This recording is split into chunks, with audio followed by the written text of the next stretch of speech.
Madame, monsieur, bonjour et bienvenue à bord. Welcome aboard, ladies and gentlemen. Vous êtes officiellement les pas bienvenus.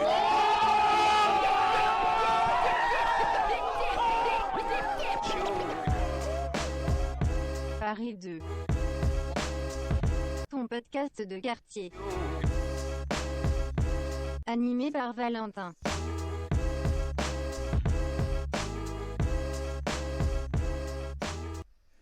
Bonjour. Bonjour à toutes et à tous, bienvenue sur le nouvel épisode de Paris 2 en compagnie de mademoiselle Victoria. Comment vas-tu, Victoria ? Très bien, et toi Valentin ? Ça va au top, je suis très heureux de t'avoir à mes côtés. Avant de parler de Victoria et de parler de ce que fait Victoria et de sa vie en règle générale, je suis Valentin, présentateur de Paris 2 podcast de quartier. Je suis très heureux du coup de vous présenter un deuxième épisode. Dans mon humble demeure, je vous invite bien évidemment à aller suivre Paris 2 sur les réseaux sociaux. Vous connaissez certainement la chanson ou autre. Et je suis aujourd'hui avec Madame Victoria, parce que du coup on n'est plus mademoiselle aujourd'hui en 2020. Ouais. Je suis avec Madame Victoria qui est venue nous parler d'elle, de son parcours, de ses activités, de sa vie en fait, en somme, j'ai envie de dire. Eh bah ouais, on a beaucoup de choses à dire, je pense. je pense qu'on va avoir beaucoup de choses à dire. Alors Victoria, déjà merci à toi d'être venue à Paris 2, ça me fait très plaisir de te recevoir. Ça fait combien de temps qu'on se connaît ? Ça fait, on va arrondir à 10 ans, à peu près une bonne dizaine d'années. Une belle évolution en perspective de ton côté, et c'est très appréciable. Merci. N'hésitez pas, hello Nakakao. C'est Noka, pardon. Coucou Noka. Noka, comment tu vas ?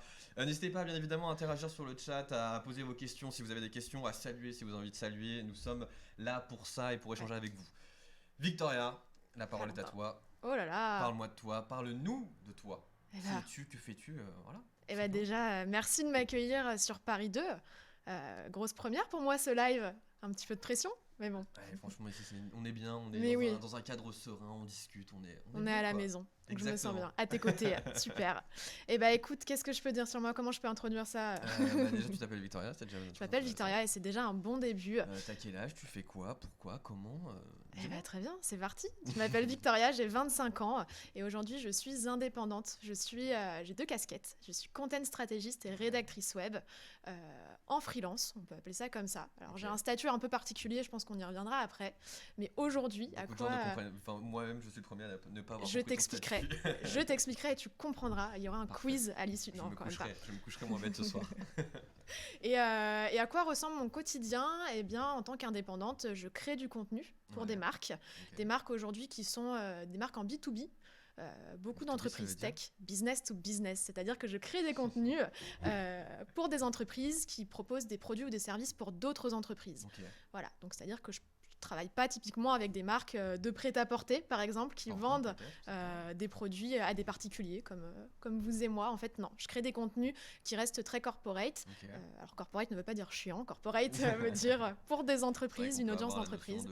Voilà, mais avec ma plume, je suis là justement pour rendre ces contenus pertinents, agréables. Voilà, et ces contenus, ça peut être des articles de blog, des posts LinkedIn. Okay. LinkedIn, c'est une grosse partie de mon travail aujourd'hui. Et on va en parler. Des cas clients, des e-books, des livres blancs, tout ce genre de contenu qu'on peut consommer à titre professionnel. Et est-ce que tu fais des e-books aussi ?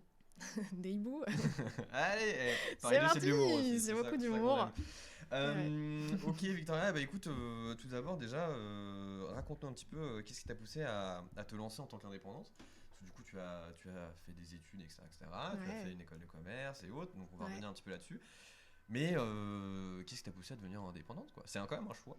C'est quand même un choix qui est pas anodin. Alors moi, j'ai pas un parcours d'entrepreneur, de serial entrepreneur. Voilà, j'ai jamais eu forcément envie de me lancer. Enfin, jamais eu d'idée de business ou quoi que ce soit. C'est venu au fur et à mesure. En fait, voilà, j'ai commencé mes études en faisant un BTS communication et après une école de commerce et marketing, comme tu l'as dit.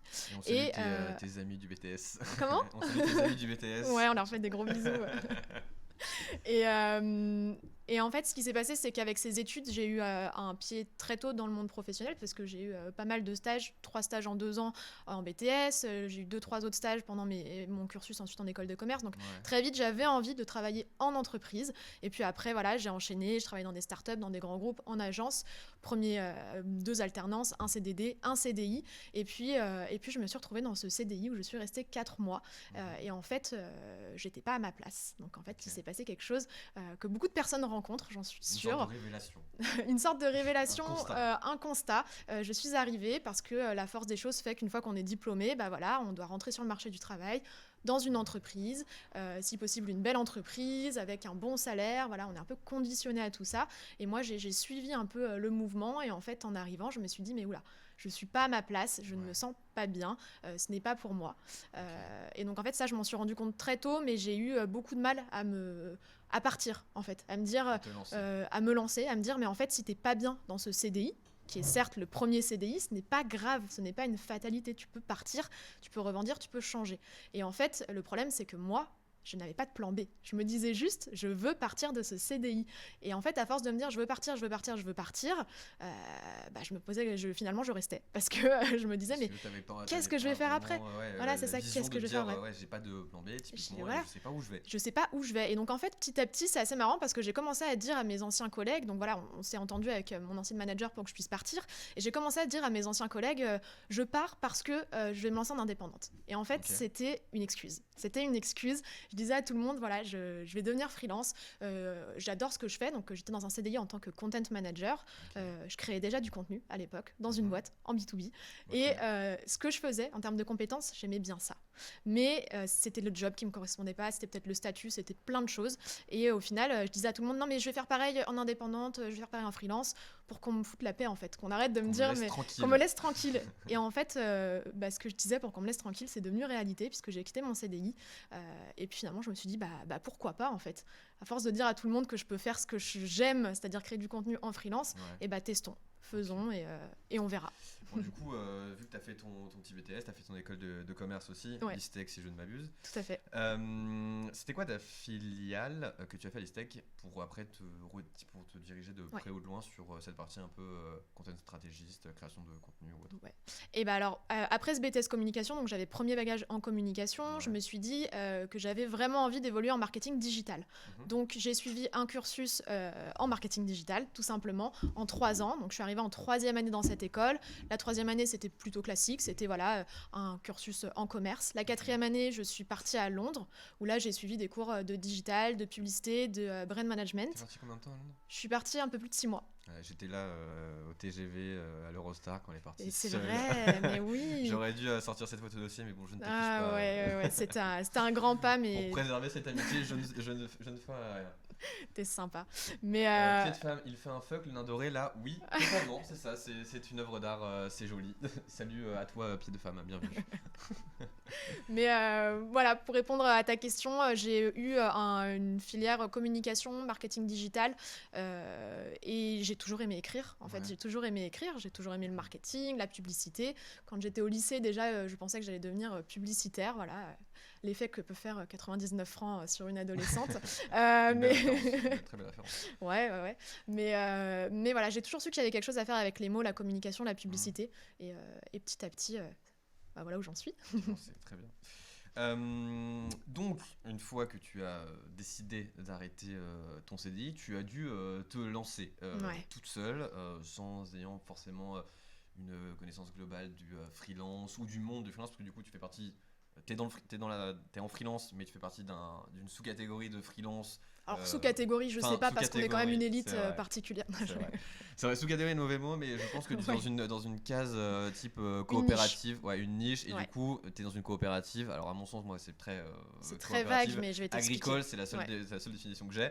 Mais est-ce que tu peux nous en dire plus déjà ? Qu'est-ce qu'une coopérative ? Ouais. Alors déjà, quand j'ai quitté mon CDI, effectivement, c'était le flou. Parce que quand on décide de se lancer, c'est vrai qu'on pense tout de suite à la micro-entreprise.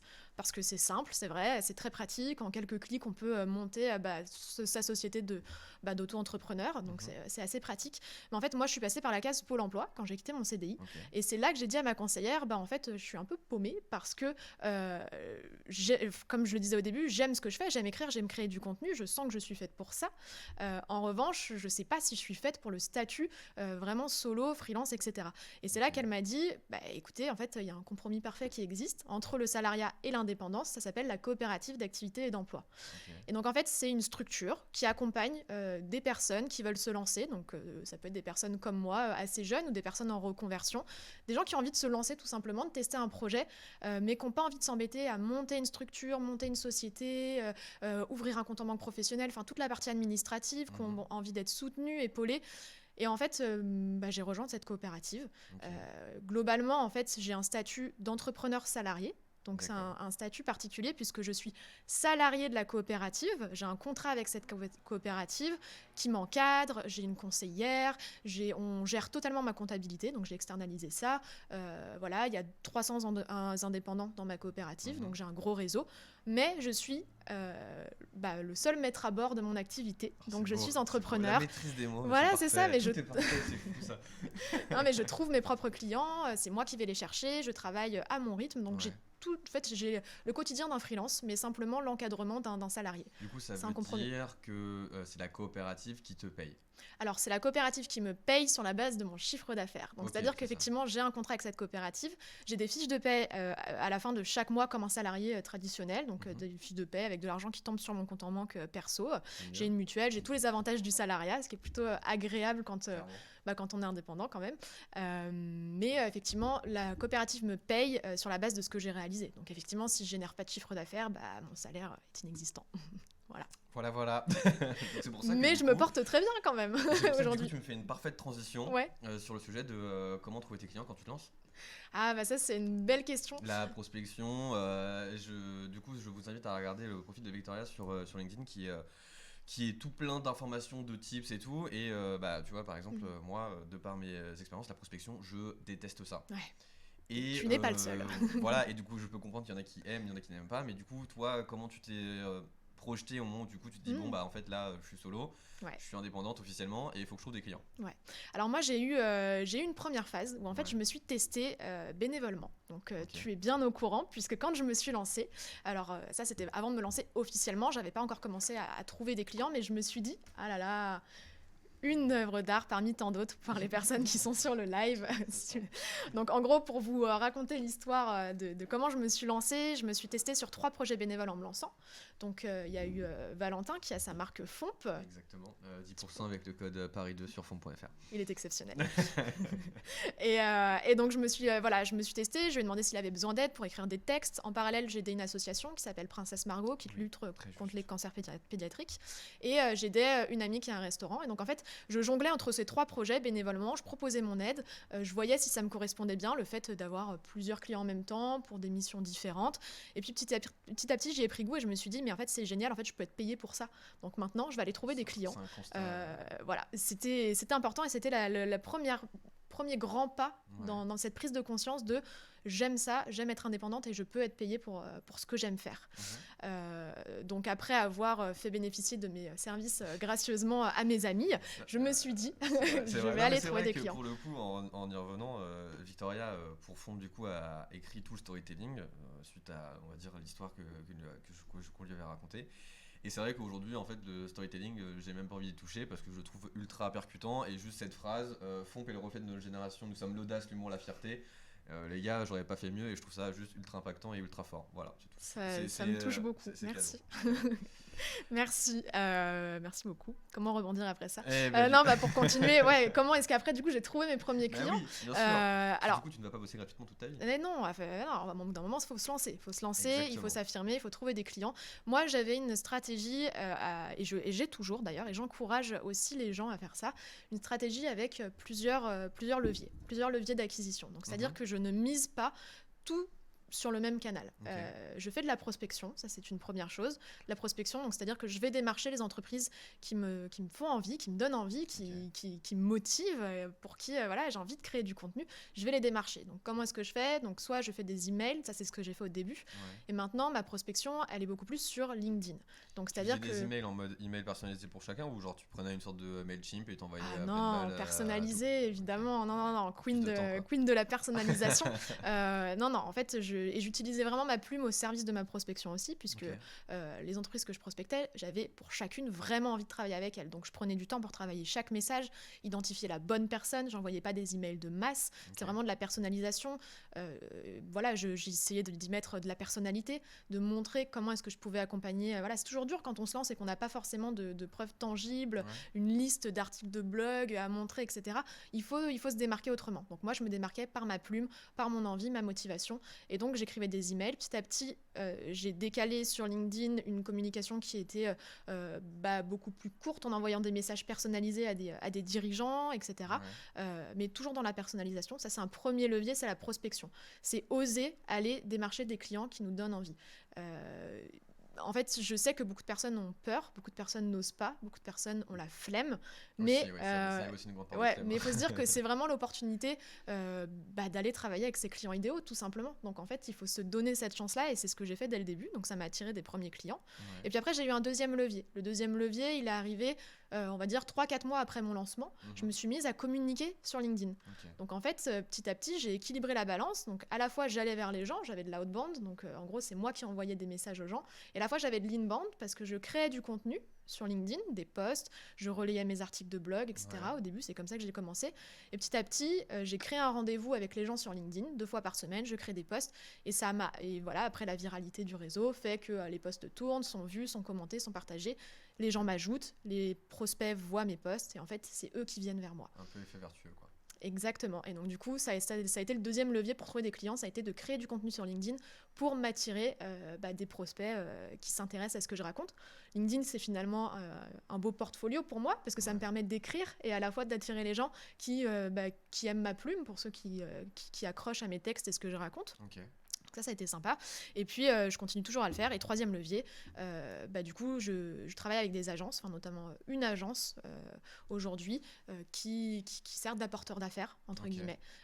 Et donc, en fait, je travaille conjointement avec cette agence sur plusieurs projets, notamment des projets de stratégie. Et voilà, donc ça fait 3 leviers d'acquisition pour trouver des clients, la prospection, LinkedIn, et s'associer avec les bonnes personnes pour faire apporteur d'affaires. Ah, c'est beau. Ouais. C'est beau. J'ai une petite question. Lorsque tu étais dans ta phase de prospection hors rédaction de posts LinkedIn, Ouais. donc du coup tu contactais aussi, je suppose, des gens sur LinkedIn. Et personnellement, j'ai pu rencontrer cette problématique, c'est-à-dire que les gens te répondent pas. Mm. Et donc comment tu fais si par exemple c'est la boîte avec qui tu as envie de bosser et créer du contenu, comment tu fais? C'est quoi? Tu forces le truc, quelles sont ta technique pour que du coup le mec te réponde, parce que du coup ça peut très bien passer sur un vu et c'est un peu frustrant. Ouais. Alors moi j'ai des petits secrets, non, c'est pas des petits secrets. Ma petite Mais... popote. non, mais alors déjà je me suis testée pendant longtemps. Alors il y a pas de message miracle, voilà, il y a pas le message qui fait. Et si quelqu'un un jour vous vend le message pour qu'on vous réponde, je pense que voilà, c'est un peu une arnaque. Faut se tester, faut itérer, faut recommencer. Moi j'ai tendance à me dire, mais voilà, qu'est-ce que personne n'a dit à cette personne aujourd'hui? C'est comme ça aussi que je vois la prospection, c'est de dire les personnes que je contacte, les dirigeants, Ok. les équipes marketing, peu importe, voilà, les entreprises avec qui j'ai envie de travailler, on les contacte toute la journée, elles sont sollicitées toute la journée. Qu'est-ce que un freelance comme moi ne leur a pas encore dit aujourd'hui? Et j'ai eu une grosse phase de prospection, alors ça j'en ai jamais parlé, mais j'ai eu une grosse phase de prospection pendant les grèves. Pendant les grèves. Donc en décembre dernier. Ouais, en décembre dernier, ça faisait quelques mois, ça faisait à peine 2 mois que je m'étais lancée, et ça a été une période où j'ai trouvé pas mal de clients en prospection. J'ai testé quelque chose, j'ai testé un message, j'ai testé une accroche. Qui est-ce qu'elle est? Je sais pas si aujourd'hui je retenterai, mais en fait, ce qui se passait, c'est que j'allais voir les entreprises qui avaient arrêté de créer du contenu sur leur blog, notamment leur blog B2B, encore une fois. comment tu sais qu'ils ont arrêté leur blog En fait, j'allais voir sur leur blog et puis si je voyais qu'il n'y avait pas d'article depuis 5 mois. Sur les entreprises que toi, tu avais identifiées. Ouais, voilà, c'est ça. Sur les entreprises avec qui j'avais envie de travailler, je faisais un tour sur leur site web, une sorte de mini-audit. Je me disais, bon, qu'est-ce qui va pas sur leur site. Ouais. Quand je voyais que ça faisait un petit bout de temps qu'elles n'avaient pas publié de contenu sur leur blog, j'allais trouver la personne en charge des contenus, le directeur marketing ou même parfois le dirigeant. Et je leur envoyais un petit message sur LinkedIn en leur demandant pourquoi leur contenu était en grève. Alors, je le disais pas comme ça exactement. Sur la tendance et tout ça. Mais c'est exactement ça. Ça s'appelle des marronniers, en fait, en community management, dans le monde du digital. Les marronniers, c'est de trouver soit des moments d'actualité qui se répètent tous les ans. Ça peut être Noël, par exemple. J'aurais très bien pu envoyer un message lié à Noël pour prospecter. Ça peut être aussi les grèves, par exemple. Un marronnier, c'est un événement qui se passe, c'est une actualité. Okay. Soit qui revient très souvent, soit qui est ancré là en temps réel. Et pour le coup, moi, en fait, je me sers beaucoup des actualités pour essayer d'aller prospecter des gens. Et comme je mets une touche d'humour et de personnalité, soit ça prend, soit ça prend pas. Et effectivement, parfois, ça prend pas. Mais quand ça prend, je sais que c'est des clients qui sont réceptifs et qui sont prêts à me faire confiance. Et en l'occurrence, cette technique des grèves, ça a pas mal marché. Et est-ce que ça te permet de retargeter après, par exemple, t'as envoyé un message LinkedIn à telle personne, imaginons au moment des grèves, et après tu recontactes par mail, ou est-ce que tu arrives à identifier à peu près, avoir un suivi derrière pour non pas le recontacter d'une différente manière ou autre? Ouais, alors après j'ai des personnes qui sont très honnêtes avec moi et qui me disent là tout de suite on peut pas, recontactez-moi dans quelques semaines, etc. Alors ça c'est aussi une technique qui est utilisée pour dire laissez-moi tranquille. Mais alors parfois je le fais. Non, en fait je m'accroche. Alors je suis pas non plus dans l'insistance. Enfin voilà, j'insiste pas, je traque pas mes prospects idéaux. Je suis pas là à m'accrocher à eux comme une moule à son rocher. Non, c'est pas du tout l'idée. Je teste. Si ça prend, ça prend. Si ça prend pas, effectivement, parfois je relance. Okay. Mais je fais assez peu de relance, bizarrement, parce que maintenant que j'ai plusieurs canaux d'acquisition, effectivement, quand ça prend pas en prospection, je sais que je vais trouver d'autres clients via LinkedIn. Donc en fait, c'est des méthodes qui tournent. Et puis après, je suis quand même toute seule, faut pas l'oublier. Donc je peux pas non plus travailler avec 40 entreprises à la fois. Ouais. Donc je me limite aussi, et c'est moi qui mets la jauge de est-ce que j'ai vraiment besoin de recontacter cette personne, avec qui j'ai envie de travailler, etc. Donc je me pose aussi les bonnes questions. Ok, très bien. Si sur le chat vous avez des questions, n'hésitez pas, bien évidemment, nous sommes là pour ça. Donc du coup, ton petit...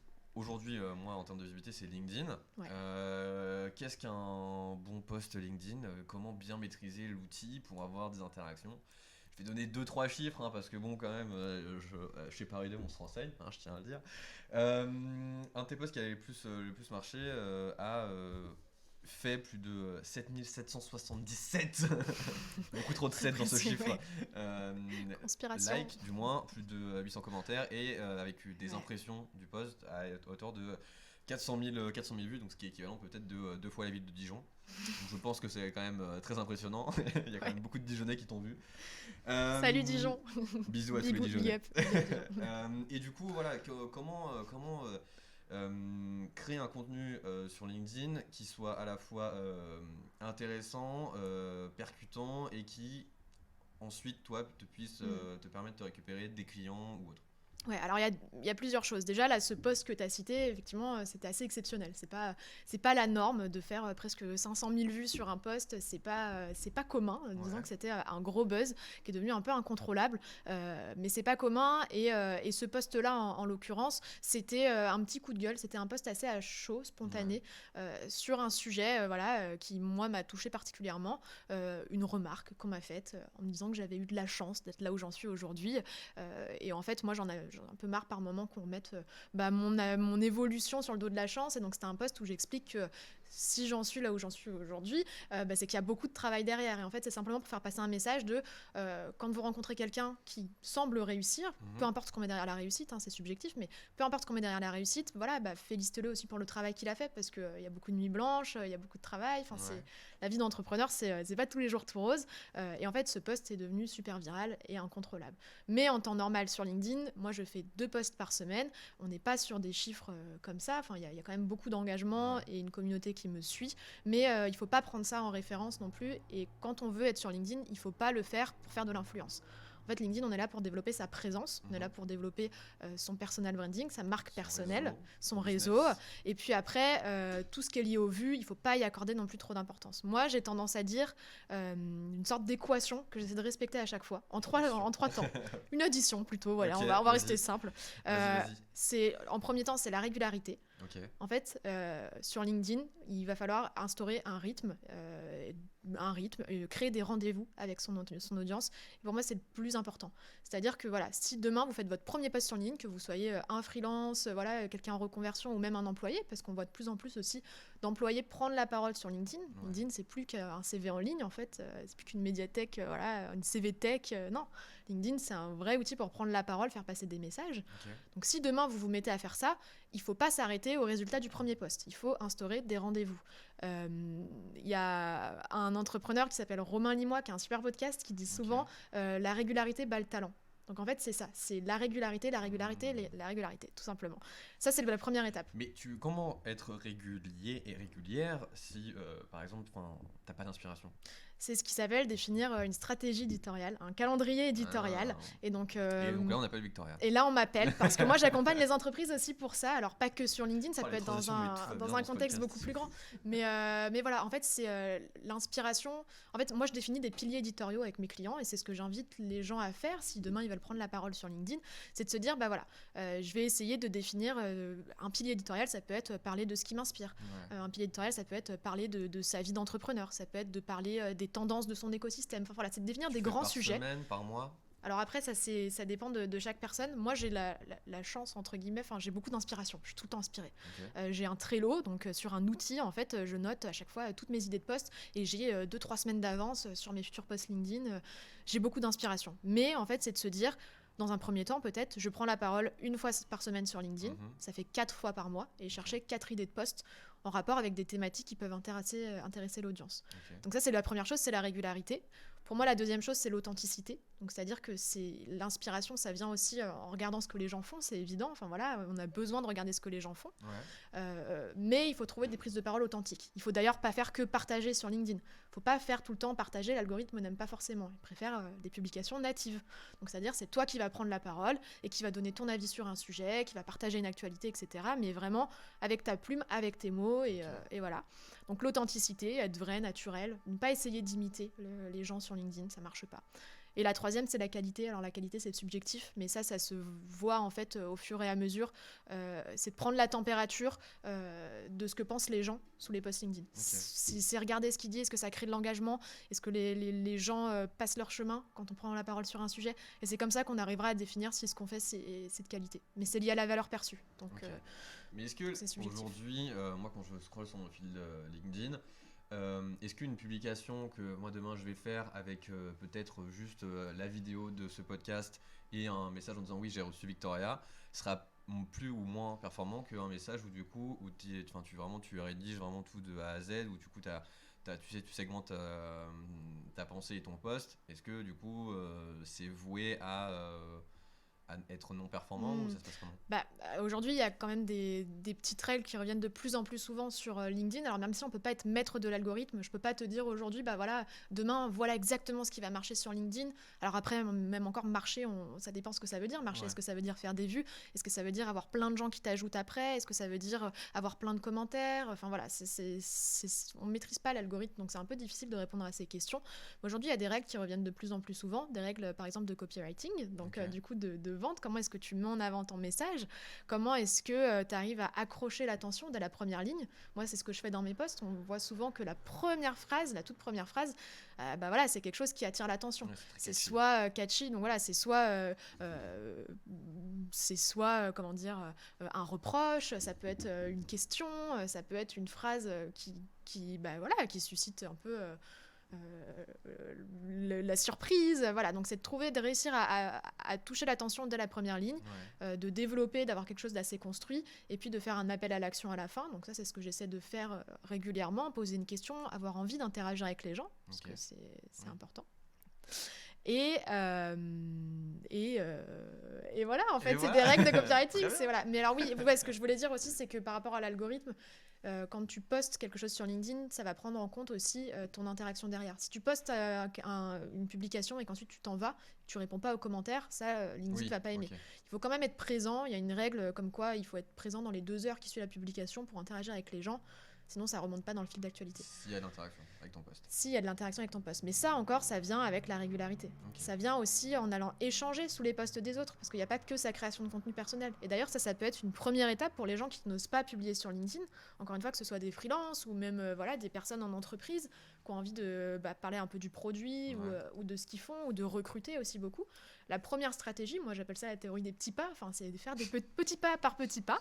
C'est-à-dire que d'abord, tu commences par aller sur ton fil d'actualité LinkedIn, tu lis ce que font les autres, tu vas commenter, t'interagis avec les gens, et après, quand tu es à l'aise, et du coup, tu prends la parole sur ton Commence à profil. rédiger. Ok. On peut faire ça aussi comme ça. Très bien. Très bien. Je prends note de tout ça. Bon, je vais te poser la question que du coup j'ai posée à qui j'ai posé quand même pas mal de monde ces derniers temps, enfin du coup depuis le début de l'année 2020, concernant le Covid. Hein. Ouais. Voilà, gros sujet d'actualité depuis ces 7 derniers mois. Comment tu as vécu ça? Est-ce qu'il y avait de la demande? Est-ce que ça a été compliqué à certains moments? Comment c'est passé? Alors, moi, dans un premier temps, je touche du bois, je touche surtout ma tête, là. Mais pendant le Covid, en fait, j'ai senti, j'avais une grosse perception qui fait que tout le monde voulait se mettre sur le digital. Toutes les entreprises, que ce soit mes clientes ou pas encore mes clientes, me sollicitaient pour avoir de la présence sur le digital, de la présence sur LinkedIn. Enfin, tout le monde s'est jeté sur LinkedIn, ça a pris une ampleur pas possible en B2B. J'avais beaucoup de clients qui me demandaient des articles, de développer leur stratégie de marketing de contenu. Donc, en fait, je l'ai vécu un peu en plusieurs temps, le confinement. C'est-à-dire que quand il y avait beaucoup de monde de touchés, qui perdaient leurs emplois, etc., moi, j'avais de la demande et je travaillais 7 jours sur 7. Donc, en fait, voilà comment j'ai vécu mon confinement. Je travaillais 10 heures par jour, 7 jours sur 7. Parce que j'avais de la demande, j'avais des gros projets. Et c'était aussi ma façon à moi j'étais en demande de projet. Voilà, j'avais besoin de travailler. C'était ma façon à moi de tenir le coup. Et puis, après, ça a suivi financièrement et j'étais plutôt satisfaite. Et puis après, avec la sortie du confinement, là, on est reparti dans une deuxième vague. Donc, moi, je sens les entreprises un peu plus frileuses pour refaire des investissements en marketing de contenu. Donc, j'ai aussi besoin de me réinventer. Et voilà, en ce moment, je me pose des questions parce que effectivement, là, je sens un peu le contre-coup du Covid. Mais ça va, il y a toujours de la demande, il y a toujours des entreprises. Et justement, ce qu'on disait au début, d'aller chercher des clients de différentes façons, en prospectant, en créant du contenu, en s'appuyant sur des partenaires comme des agences, ça fait toujours des demandes, en fait, j'ai un petit écosystème de clients qui vit quand même, malgré lui, et ça se passe très bien. Mais ouais, je sais que pour certaines personnes, ça a été compliqué. Même moi, dans les sujets que j'abordais, évidemment, on parlait beaucoup plus de Covid, j'avais pas mal de clients qui me demandaient de faire des articles là-dessus. Donc c'était peut-être un peu moins joyeux que d'habitude aussi à traiter. Oui, clairement, oui. Mais voilà comment ça s'est passé pour moi. Mais j'ai gardé de l'activité, j'ai toujours de l'activité et je suis pas à plaindre. Ouais. Ok, très bien. Très bien. Aujourd'hui, le FC Victoria, c'est combien de clients? Le FC Victoria, c'est combien de clients? Alors, en un an, j'ai travaillé avec à peu près 25 entreprises différentes. Mais aujourd'hui, là, on est en octobre, je peux pas, en tant qu'humaine, de prendre 25 entreprises en même temps. C'est pas comme ça que ça se passe. Moi, j'ai des entreprises qui me font confiance, de préférence sur le long terme. J'ai des entreprises qui ont juste besoin d'une stratégie et qui après ont les moyens en interne de créer du contenu, de passer à l'opérationnel. J'ai des entreprises qui, au contraire, ont fait leur stratégie et ont juste besoin de quelqu'un pour externaliser la création de contenu, etc. Donc, ça dépend vraiment du client. Je ne peux pas travailler avec plus de 8 entreprises en même temps par mois. Donc, par mois, je sais que si je veux faire de la qualité, c'est ce qui doit primer sur la quantité. Donc, c'est pas plus de 8 clients par mois. Et en vérité, je tourne entre 3 et 8 clients maximum par mois.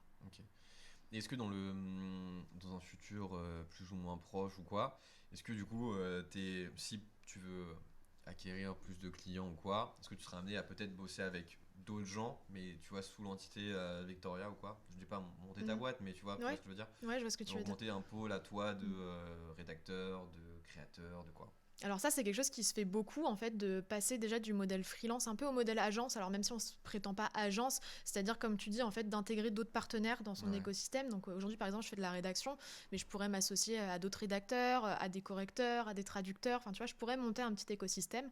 Là, aujourd'hui, c'est pas le cas pour l'opérationnel, mais je suis hyper bien entourée. Donc, par exemple, je fais partie d'une team de 11 créateurs de contenu et en fait, on échange tous les jours sur LinkedIn, sur Slack.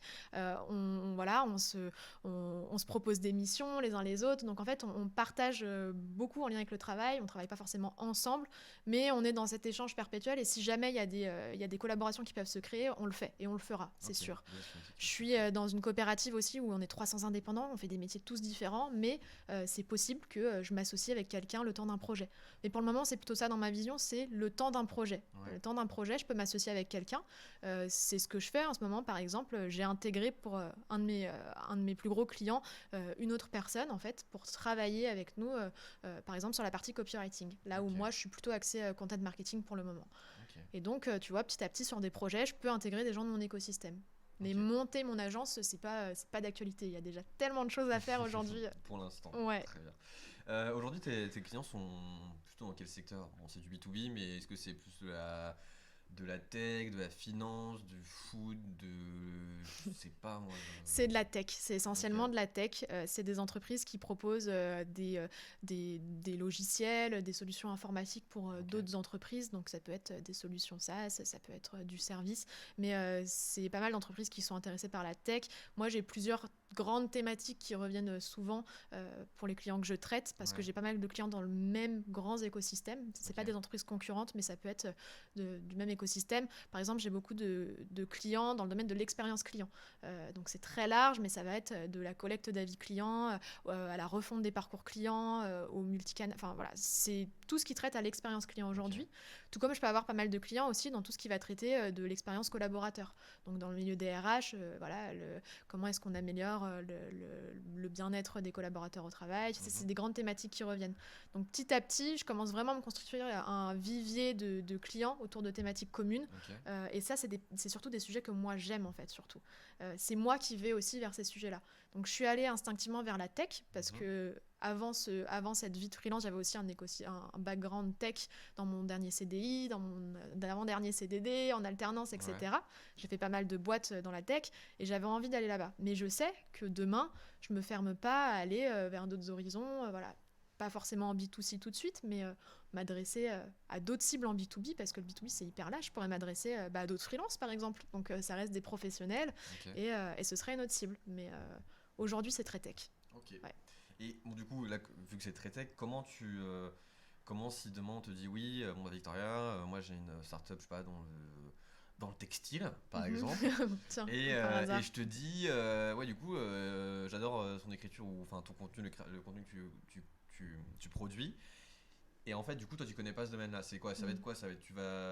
Quelles vont être tes sources pour apprendre, pour connaître le secteur? Parce que, enfin, tu vois. Ouais, t'as une vraie phase d'immersion. Moi, c'est mon rôle de toute façon, c'est me mettre à la place de la personne, parce que ce que je fais, c'est ce qu'on appelle du ghostwriting. Donc en fait, je suis écrivain fantôme, c'est-à-dire que je crée des contenus pour des entreprises qui vont les signer après. Il n'y a pas mon nom qui apparaît en fait. Demain, si je Fomp lance un blog et que j'écris des articles de blog pour Fomp, ce sera peut-être toi qui seras voué à les signer, mais ce sera moi qui les aurai écrits derrière. Donc c'est ce qu'on appelle être écrivain fantôme, et c'est hyper commun pour les gens qui connaissent pas. Il y a pas de problème d'ego. Enfin, nous ça nous va très bien, les rédacteurs web comme ça. Enfin, en tout cas, je parle surtout pour moi, mais c'est comme ça que ça se passe.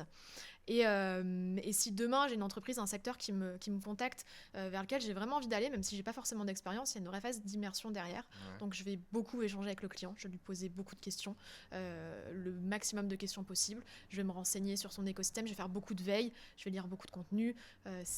Je me mets dans la peau de la personne et de l'entreprise, et c'est pas facile, c'est vrai que c'est pas facile, mais ça fait partie du job. Aujourd'hui, j'ai l'habitude, et en fait, on arrive assez vite à se projeter aux côtés d'entreprises. Déjà, si ça fit bien, si ça marche bien, on arrive facilement à se renseigner sur le secteur, mais ouais, il y a beaucoup d'échanges derrière et ça se fait pas du premier coup. On peut pas devenir par exemple, petit exemple, là, j'ai travaillé avec une entreprise, j'ai un client par exemple qui fait du déménagement d'entreprise en B2B. Moi, je connais rien en déménagement. Alors, c'est pas la thématique la plus compliquée, mais c'est un monde un peu parallèle pour moi. J'y connaissais rien. Je travaillais avec une entreprise qui luttait contre les risques psychosociaux liés au bruit en entreprise, avec des protections auditives adaptées. Alors ça, c'est du chinois pour 90% des personnes. J'en faisais partie, mais voilà, je me suis mis dans la peau de l'entreprise, j'ai beaucoup échangé avec elle et j'ai créé du contenu pour eux. Comme ça que ça se passe. Trop cool. Super. Tu as aussi, du coup, tu m'as parlé tout à l'heure de ton CDI. Quels sont les tarifs d'un entrepreneur, d'un entrepreneur, d'un freelance du moins, en création de contenu? Alors, les tarifs d'un freelance en création de contenu, je ne Du peux moins, pas répondre pour contenu, mais comment est-ce qu'on comment fixe ces tarifs? Je pense que c'est ça qui exactement. intéresse les gens qui peut-être veulent se lancer aujourd'hui. Alors moi, comme je te le disais au début, j'ai deux casquettes. J'ai la casquette de content stratégiste, j'accompagne les entreprises dans leur stratégie de contenu, stratégie éditoriale, et j'ai une casquette plus opérationnelle où je fais de la rédaction web. Donc ces Ok. mêmes entreprises externalisent l'écriture de posts LinkedIn, d'articles de blog, de e-book, pas de e-book, de cas clients, etc. Et donc en fait, mes tarifs diffèrent selon les missions que je peux proposer. Quand je propose de la stratégie éditoriale, des stratégies de contenu, c'est un accompagnement et ça se fait sur plusieurs jours. Ok. Donc là, j'ai ce qu'on appelle un TJM, c'est un taux journalier moyen. C'est un tarif de plusieurs centaines d'euros en fait par journée de travail. Et donc en fait, en fonction de l'entreprise, du travail qu'il y a à faire derrière, je sais combien de jours je vais travailler. Donc on Ok. multiplie ça par le nombre de jours. Voilà comment ça se passe. Et quand c'est de l'opérationnel, voilà, qu'on veut me payer pour rédiger des articles par exemple, il y a quelque chose qui se fait énormément en fait dans le métier de rédacteur et dont j'essaie de me détacher de plus en plus. C'est un tarif au mot. C'est en fait, on va partir d'un tarif au nombre de mots, pas de centimes par nombre de X mots. centimes par. Voilà, par exemple, Ok. 10, 15, 20, 25, 30 centimes par nombre de mots. Et puis après, Ok. on te dit, je veux un article de 800 mots, 1000 mots, 1200 mots, et tu multiplies ça. Et en fait, on a une étiquette liée à des centimes par nombre de mots. Et comme c'est le langage qu'on parle dans le monde de la rédaction web pour les entreprises comme pour les rédacteurs, Ouais. c'est plus ou moins normal. Mais j'essaie de m'en détacher pour quelque chose, ça fait partie aussi de ma marque personnelle, mon personal branding. C'est moi qui ai envie, c'est pas quelque chose que je recommande forcément, mais c'est personnel. Moi, j'ai envie de me détacher ça pour proposer une tarification qui soit plutôt mensuelle, une sorte Ok. d'abonnement. Et plutôt que de dire aux entreprises, je vaux tant de centimes par nombre de mots, de dire, je vaux tant par article par mois. Et donc en fait, j'incite les entreprises aussi à me commander des articles mensuellement. Ok, En un fait, j'ai abonnement. envie de créer du long terme avec ces entreprises. J'ai Ok. envie qu'on travaille sur du long terme, mais c'est aussi bénéfique pour elles qu'elles me commandent par exemple 4 articles par mois, ça fait un par semaine. Plutôt que de me demander mon tarif pour un article, moi je vais leur vendre mon tarif pour un accompagnement de 4 articles par mois. Ok. Et donc ça fait un tarif, alors si l'entreprise veut, elle peut diviser ça pour se rendre compte combien ça fait au centime par nombre de mots, mais je trouve que dans l'image qu'on dégage, c'est un peu plus qualitatif et valorisant en fait, de Ok. dire je vaux tant de centaines d'euros par contenu, et ça fait tant par mois, et on s'engage sur 6 mois. Et du coup, ton process, lorsque du coup tu as un client qui te dit bon, bah, ok, Victoria, je veux bosser avec vous, c'est quoi? C'est du coup, il y a une phase de test avant de se lancer à fond dedans, ou ça se passe comment? Alors il y a une phase de test dans la majeure partie des cas, les tests sont rémunérés, ça c'est quelque chose sur lequel j'insiste aujourd'hui. J'ai pas mal de références à envoyer aux entreprises qui veulent en savoir plus sur ma Ouais. plume. Il n'y a pas de test gratuit. Il n'y a pas de test gratuit. Aujourd'hui, je produis du contenu, c'est mon métier. Donc, il y a toujours une phase de test, soit sur un mois, soit sur un contenu. C'est aussi possible, moi j'accepte. C'est normal d'avoir un avant-goût. Mais c'est un peu comme les posts LinkedIn, c'est la régularité aussi. La régularité, le talent aussi. Donc, on essaie de s'engager aussi sur un mois de test avec 4 articles, par exemple. Et puis, dans la majeure partie des cas, ça se passe très bien et on poursuit derrière. Il n'y a pas de satisfait ou remboursé, par exemple. Ok. Chez moi, c'est pas Oui, dans ma oui. politique d'achat, il n'y a pas de satisfait ou remboursé. C'est pas dans le petit. Non, mais Astérix. par contre, j'essaie de toujours partir sur au moins un contenu test et c'est aussi utile pour moi pour voir si je suis à l'aise, si je suis à l'aise avec l'entreprise. Ouais. Il y a une question sur le chat qui dit est-ce que ça t'arrive de ne pas être inspiré pour un de tes clients? Qui pose cette question? Alice Lang. Ah, c'est Alice. Salut Alice. Est-ce que ça m'arrive de ne pas être inspirée pour un de mes clients? Ça m'arrive pas. C'est marrant comme question, mais ça m'arrive pas parce que déjà je suis drivée dans ce que je fais. Enfin, j'ai des briefs, donc c'est-à-dire que souvent l'entreprise a une idée derrière aussi de ce qu'elle veut que je raconte. Donc l'inspiration ne fait pas tout, c'est assez documenté les contenus que je produis. Donc on va me demander de parler, je sais pas moi, d'une tendance ou d'un sujet, Ouais. et moi je vais faire de la recherche. Donc je vais pas manquer d'inspiration, je vais pas manquer de ressources en fait. Ok. Parfois, évidemment, je peux bloquer sur une introduction, sur une partie, sur quelques mots pour la conclusion, mais globalement, ça vient avec l'entraînement. Enfin, il y a forcément eu des fois où j'ai dû manquer d'inspiration, mais ça se travaille, quoi. Aujourd'hui, j'ai pas le sentiment de plus être inspirée. Ok, très bien. Ouais. Tu es en freelance, donc tu dois certainement travailler de chez toi. Oui. Est-ce que c'est le cas? Est-ce que tu vas dans des espaces de coworking? Comment ça se passe du coup quand ton endroit de travail c'est chez toi, Ouais. est-ce que ça peut pas parfois poser des problématiques?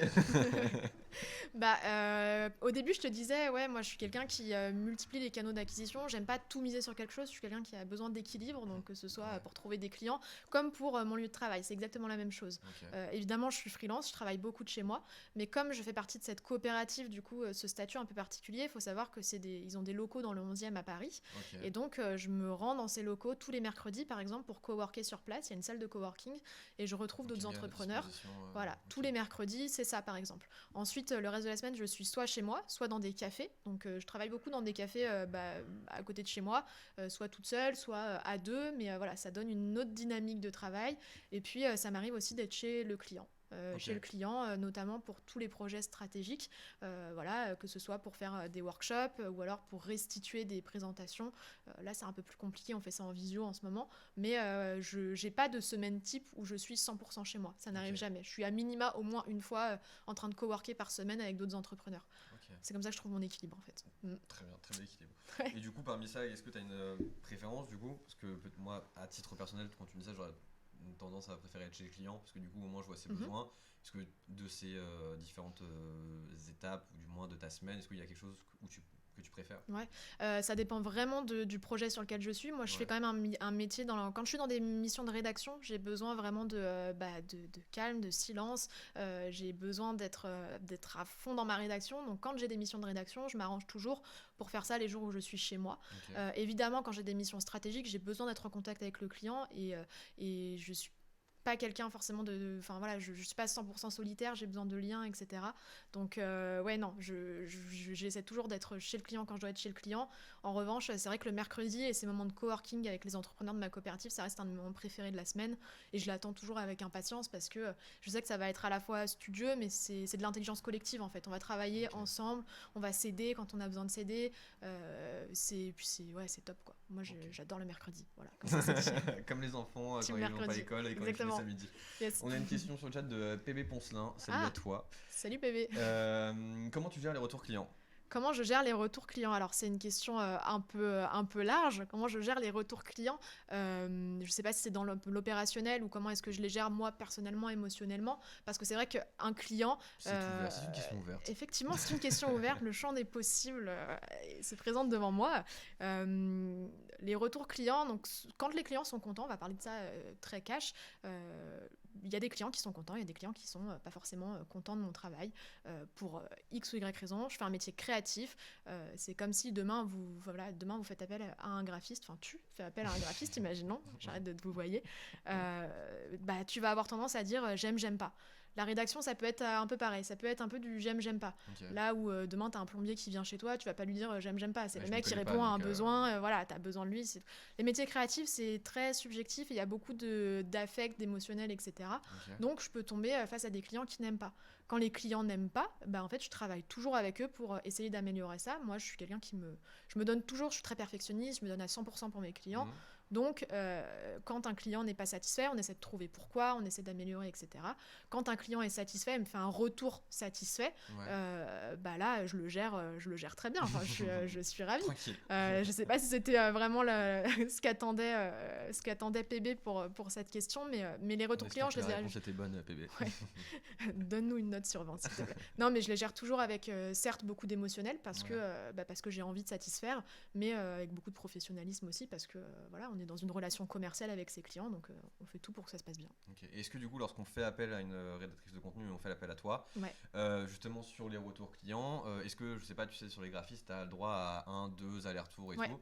Et est-ce que du coup ça fonctionne aussi pareil pour la création de Ça contenu? fonctionne pareil, toujours. Moi, après, c'est mes règles, c'est moi qui les ai fixées. Ouais. C'est peut-être pas pareil pour tous les rédacteurs, mais moi, il y a toujours des allers-retours compris dans mes devis. Donc, Ok. c'est-à-dire que ça va de 1, 2, 3 allers-retours s'il le faut, selon la taille du contenu, évidemment. Mais ça me paraît évident. Après, je travaille aussi, j'ai des process différents. J'ai des clients à qui, par exemple, je fais valider des plans. Un peu comme à l'école, en fait, quand on Ok. faisait des dissertes, quand on faisait des plans, moi, ça m'arrive de faire pareil dans mes contenus. Ok. Comme ça permet aux clients de valider ce que j'ai fait, et puis après je pars en rédaction et donc ça nous fait gagner une étape, par exemple. Très bien. Ou alors j'ai des clients qui me font confiance à 100%, les yeux fermés, et qui me donnent un sujet, j'écris dessus, et après on revient dessus si nécessaire, mais dans la majeure partie du temps, on essaie de gagner du temps. C'est important le temps. Le temps, c'est On de m'a dit l'argent. dans l'oreillette que nous avons eu la note, et tu as eu la note de 42/20. Bravo à Eh toi. ravi. À ma santé alors. Tu m'as aussi parlé en off d'anecdotes Oh là là. sur le deuxième. J'aimerais que tu nous en dises plus. Allez, une petite anecdote, Allez. Voilà, pour conclure ce magnifique live. À moins qu'il y ait d'autres choses après, hein, c'est possible. Hein. Moi, Après, pas- je te demanderai tes petites Je suis recommandations. pas pressée, d'accord. Petite anecdote, en fait, quand tu m'as invitée, je me suis dit, Paris 2, podcast de quartier que je suis avec attention, j'ai peur de faire tâche parce que je ne suis pas du 2e arrondissement. Que vont se dire les gens? Qui est cette personne du 2e? Et en fait, en y réfléchissant, je me suis dit que j'avais quand même une histoire, enfin un lien particulier avec le 2e arrondissement. Et tout ce qui me lie au 2e arrondissement me lie aussi à toi, Valentin. Et je me suis dit, C'est beau. c'est intéressant d'en parler et de raconter cette petite anecdote. En fait, comme tu le disais au début, ça fait une dizaine d'années qu'on se connaît. Et en fait, on est devenus amis à peu près vers 18-19 ans, peut-être. Hashtag Ribéry. Comment? Hashtag Ribéry. Oui, voilà, c'est ça. Et bon, là, on a complètement coupé, on se fait des private jokes. Hein, donc vraiment, là, on est vraiment dans le one-to-one, désolé. Non, mais laissez-moi raconter cette anecdote, s'il vous plaît. En fait... les premiers pas que j'ai fait à Paris en tant que professionnelle, c'était à tes côtés. C'est là qu'on s'est rencontrés. On prenait le train tous les matins pour TER. aller. On prenait le TER Picardie, puisqu'on habitait encore chez nos parents respectifs. Il n'y a aucun lien de parenté ici. Mais on prenait le train tous les matins ensemble et c'est comme ça qu'on devenait amis. On est devenus amis parce que en me rendant dans mon premier stage, mon tout premier stage, qui se trouvait dans le 2e arrondissement, je faisais le chemin avec Valentin. Et Valentin me faisait rire et me faisait déstresser parce que c'était mon tout premier stage. Donc j'avais beaucoup d'appréhension. Et on est devenus amis comme ça. Et en fait, voilà, je me rendais dans le 2e arrondissement. Ça a été mes premiers pas dans ma vie professionnelle, rue Bachaumont, pas très loin d'ici, voilà, dans une grande maison d'édition de magazines. Donc j'étais dans le papier avant de virer sur le web. Et quelques années après, en fait, on est forcément restés amis. Et puis moi, j'ai poursuivi ma vie professionnelle. Et je suis revenue dans le 2e arrondissement il y a peut-être un an pour une raison professionnelle. Et c'était encore une fois lié à toi. Puisque quand j'ai quitté mon CDI, une des premières choses que j'ai faites, c'est je suis venue chez toi. Et je t'ai dit, Valentin, je vais me lancer. J'ai besoin de photos pour mon site web. Tu vas me prendre en photo et je vais créer un site web et je vais me lancer en tant qu'indépendante. Et je suis revenue dans ce 2e arrondissement, ici, là où on est aujourd'hui. Et c'est là, ici, dans ce cadre, sur ce mur que se trouvent toutes les photos que vous retrouverez sur mon site et sur mon LinkedIn aussi. Et en fait, je me suis dit, mais... à chaque grand changement et à chaque grand lancement de ma vie professionnelle, que ce soit mes premiers pas dans mon tout premier stage de bébé étudiante jusqu'à mon lancement en tant qu'indépendante et professionnelle épanouie, t'étais là et j'étais dans le 2e. C'est beau. Voilà, beau, donc Paris 2, on adore. Paris 2, les gars, streamez fort, s'il vous plaît. On en a besoin. Oui. Merci pour cette très jolie et anecdote nostalgique, Ouais. ma chère Victoria. Je t'ai demandé il y a à peu près 3 heures avant le podcast des recommandations. Parce que c'est aussi le podcast, c'est aussi un travail que l'on fait vraiment en amont, hein, Ouais. vraiment pas du tout à l'arrache. Pas du tout. Donc si tu as des recommandations à faire, je te laisse Champ libre. Exactement. Fais-toi Très plaisir. bien. Eh bien, je suis désormais en tête-à-tête avec les auditeurs. Et je pense que ce que j'ai dit tout à l'heure, lié à l'équation moi, que j'utilise sur LinkedIn, régularité plus authenticité plus qualité, je pense que c'est quelque chose à retenir quand on a envie de créer du contenu. Le faire pour développer une présence et pas développer son influence. Voilà, on n'est pas là pour devenir des superstars quand on veut se lancer. Je pense notamment à LinkedIn. Là, je fais plutôt une aparté sur LinkedIn, mais voilà, pensez régularité, pensez à créer des rendez-vous, pensez aussi à partager ce que vous aimez. Essayez pas toujours de satisfaire votre audience. Enfin, moi, c'est aussi ce que je me dis. On le voit bien, les posts les plus spontanés où je partage des choses un peu plus personnelles, c'est ce qui marche le mieux sur LinkedIn. Ouais. Donc non, soyez vrais. Pour créer du contenu, essayez aussi de faire la théorie des petits pas. C'est ce que j'expliquais tout à l'heure. C'est-à-dire, on commence par lire du contenu, aller commenter 2-3 posts, et puis on ajoute les gens qui créent ces contenus. On va échanger avec eux. Et puis petit à petit, on ose nous aussi créer du contenu sur LinkedIn, mais ça se fait petit à petit. On se teste, on réitère, c'est pas grave, on avance comme ça. Et puis voilà, sinon, essayez de ne pas se focaliser sur l'algorithme, pareil sur LinkedIn, de ne pas se focaliser sur les vues. Les vues, c'est un indicateur qui booste notre ego, mais c'est pas le plus important. L'important, c'est le H2H, puisque le B2B, c'est le human to human, c'est ce qu'on va créer comme relation. Mais c'est important en fait. On est là pour faire de l'humain, alors du commercial certes sur LinkedIn, mais de l'humain avant tout. Donc ouais, essayer de faire ça. Et puis je pense que vraiment, moi, ce qui m'a servi et ce qui est un vrai conseil fondamental dans mon lancement en tant qu'indépendante, ça a été de trouver cet équilibre, en fait. Cet équilibre aussi bien dans ma stratégie d'acquisition, comment j'ai trouvé des clients. J'ai pas tout misé sur LinkedIn du jour au lendemain, en fait. Okay. J'ai été aussi chercher des clients. Je trouve que c'est hyper important parfois de se bouger aussi pour aller chercher les clients et pas attendre qu'ils tombent du ciel. Enfin, voilà, je pense que c'est bien de trouver un équilibre entre créer du contenu pour sa marque personnelle, trouver des clients, mais aussi se bouger pour aller chercher les gens avec qui on a vraiment envie de travailler, s'associer avec des bonnes personnes, des apporteurs d'affaires, etc. Donc c'est à peu près tout ce que je conseille aujourd'hui. Les recommandations de Victoria. C'est mes petits tips, mais après je suis bien entendu disponible sur LinkedIn ou toute autre plateforme. C'est exactement, tu allais clairement, c'est exactement ce que j'allais dire en fait. Où est-ce que l'on peut te contacter? Est-ce qu'il y a un mail? Est-ce qu'il y a sur LinkedIn. Un site web? Venez en masse. Ouais. Vous pouvez venir sur mon site web pour voir les photos de Valentin, mais sinon. Mais sur ton site web, il y aura un moyen de te contacter. Est-ce qu'on voit ce que tu as déjà écrit? Est-ce qu'on voit peut-être avec les clients avec lesquels tu travailles ou autre? Peut-être. En gros, déjà ton site web, quoi. Et puis alors victoriadebargue.com. Mais c'est vrai qu'aujourd'hui, LinkedIn est surtout ma vitrine. Donc ma vitrine aussi bien pour voir ce que j'écris, ce que je crée au quotidien. J'aime beaucoup créer des débats. Donc en fait, le mardi et le jeudi, je crée des posts sur LinkedIn pour partager plein de choses. Enfin, déjà là, en 1 heure, j'ai dit peut-être un quart de ce qui se passe dans ma vie. Donc en fait, sur LinkedIn, vraiment, c'est un rendez-vous hebdomadaire. Donc j'incite aussi les gens à venir me poser leurs questions en direct sur LinkedIn. Et puis voilà quoi, me suivre des contenus, échanger. Et c'est tout. Super. Merci Kana Capi pour ton follow. Je vous regarde depuis la Nouvelle-Calédonie. Merci à toi. Je suis très heureux que Paris 2 se soit exporté aussi loin. J'espère que tu vas bien. Les amis, c'est la fin de cet épisode et de ce live de Paris 2. Merci à toi, Victoria, de t'être déplacée. N'hésitez pas bien évidemment à aller suivre Victoria sur LinkedIn et sur son site web aussi, bien évidemment. Si vous avez des problématiques de contenu, n'hésitez pas aussi à vous diriger vers Victoria, qui sera la personne la plus apte à vous répondre. Merci pour tout. Je te souhaite une très bonne continuation pour la suite dans tous les cas. Merci beaucoup Valentin. Surtout abonnez-vous à Paris 2 et suivez ses aventures parce que je le sais, depuis que je le connais, il s'arrête jamais. Donc je suis sûre qu'il y a plein de bonnes choses qui t'attendent par la suite. Donc, bientôt la mixtape qui va sortir. Oh là là, ça tease. Non mais merci beaucoup de m'avoir reçu. C'était top. Mais ça me fait plaisir. Merci à tous. On se retrouve très très vite. Je vous souhaite à tous un très bon dimanche. N'hésitez pas à vous abonner, à follow à Paris 2 sur les réseaux sociaux que je vous affiche juste là. Et vous allez voir l'outro qui est déjà typiquement culte de Paris 2. Je vous souhaite à toutes et à tous une très bonne journée. Bisous. Bonne journée.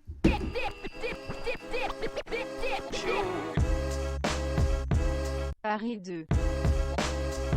Ton podcast de quartier. Animé par Valentin.